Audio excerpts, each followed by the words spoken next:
जय माता दी।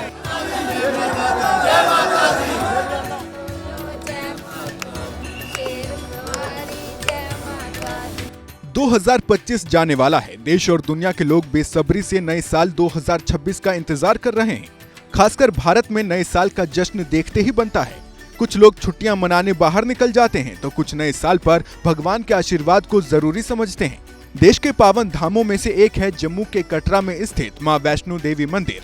ऐसा कहा जाता है कि अगर नए साल में माता के दर्शन कर लिए तो पूरा साल अच्छा बीतता है। शायद यही वजह है कि नए साल के मौके पर लाखों श्रद्धालु माता के दर्शन के लिए पहुंचते हैं। अगर आप भी माता वैष्णो देवी के दर्शन को जा रहे हैं तो हमारी ये रिपोर्ट ध्यान से देखिए।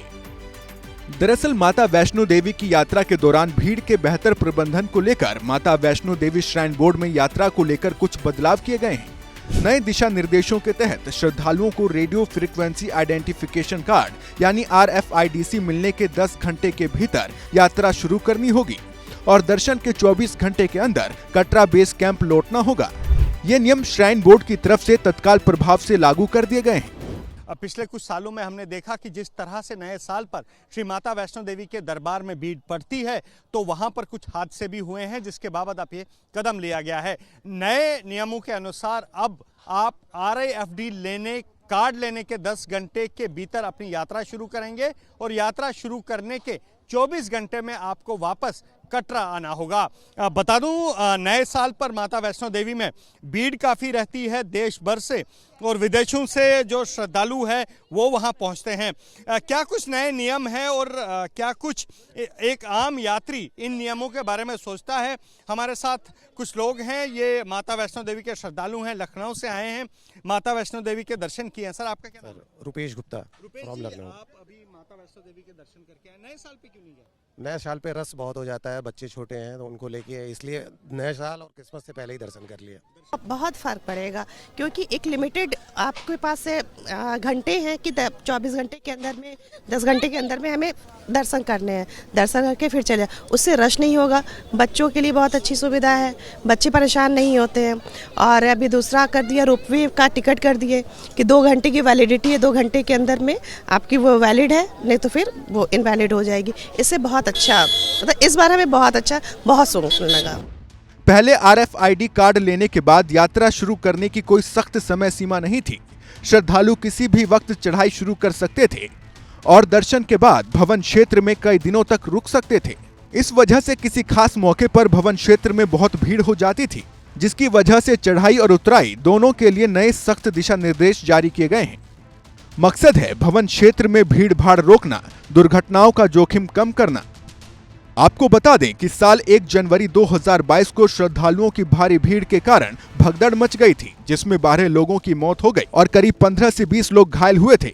ऐसी कोई घटना नहीं हो, इसी वजह से श्राइन बोर्ड ने इस तरह का एहतियाती कदम उठाया है।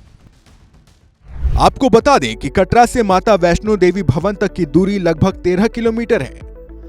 यात्रा पैदल, घोड़े, पिट्ठू, बैटरी कार या हेलीकॉप्टर से की जा सकती है। पैदल चढ़ाई में 6 से 8 घंटे और उतरने में भी लगभग इतना ही समय लगता है।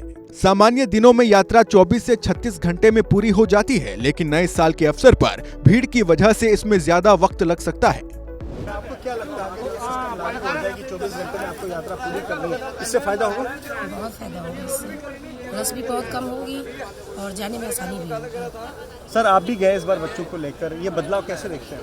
बिल्कुल, ये बदलाव बहुत अच्छा रहेगा और इससे आम जनता को भी बहुत फायदा होगा। आप जैसे गए हैं प्लान करके, कुछ लोग ऐसे होते हैं कि प्लान करके नहीं जाते हैं, लंबे रहते हैं, तो वहाँ भीड़ बढ़ जाती है। तो भीड़ बढ़ने से एक आम श्रद्धालुओं को क्या दिक्कत होती है?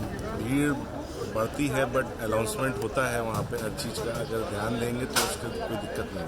अगर ज़्यादा भीड़ होगी तो दर्शनों में दिक्कत होती है? तो बिल्कुल दिक्कत होती है, दिक्कत तो होती है, इसमें कोई तो राय नहीं है। लेकिन आप अगर सिस्टम से चलें, अनाउंसमेंट पे उनके ध्यान देंगे तो कोई दिक्कत नहीं। तो ये लखनऊ से आए हुए श्रद्धालु,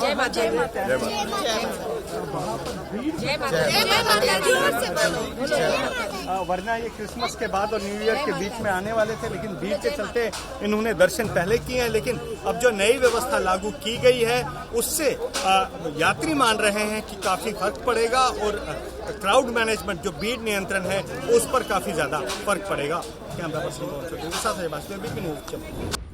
यात्रा के लिए ऑनलाइन रजिस्ट्रेशन अनिवार्य है, जो श्राइन बोर्ड की आधिकारिक वेबसाइट से किया जा सकता है। श्रद्धालुओं की सुविधा के लिए कटरा रेलवे स्टेशन पर रजिस्ट्रेशन सेंटर रात 12 बजे तक खुला रहता है। श्राइन बोर्ड के नए नियमों से यात्रा ज्यादा सुरक्षित और व्यवस्थित होगी, साथ ही ट्रैक पर भीड़ भाड़ कम होगी।